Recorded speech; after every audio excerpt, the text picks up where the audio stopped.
फलटण कोकरेवाडी विडणी येथे रानगव्याचा हल्ला, राजेंद्र सदाशिव जाधव गंभीर जखमी. फलटण विशेष प्रतिनिधी शंकर भोईटे.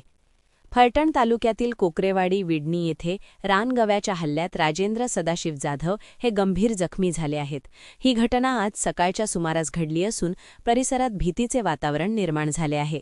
जखमी झालेल्या जाधव यांना तात्काळ स्थानिकांच्या मदतीने रुग्णालयात उपचारासाठी दाखल करण्यात आले. त्यांच्यावर वैद्यकीय उपचार सुरू असून प्रकृती गंभीर असल्याची माहिती डॉक्टरांनी दिली आहे. मिळालेल्या माहितीनुसार कोकरेवाडी परिसरात गेल्या काही दिवसांपासून रानगवा फिरत असल्याचे ग्रामस्थांनी सांगितले होते. आज अचानक समोर आलेल्या रानगव्याने राजेंद्र जाधव यांच्यावर हल्ला केला. या हल्ल्यात ते गंभीर जखमी झाले. घटनेनंतर गावकऱ्यांनी मोठी गर्दी केली होती. दरम्यान ग्रामपंचायतीकडून आणि स्थानिक प्रशासनाकडून नागरिकांना सतर्क राहण्याचे आवाहन करण्यात आले आहे.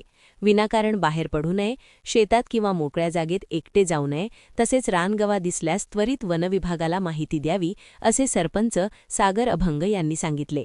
वनविभागाकडून रानगव्याचा शोध घेण्याचे काम सुरू असून लवकरात लवकर त्याला पकडण्याचे प्रयत्न केले जात आहेत.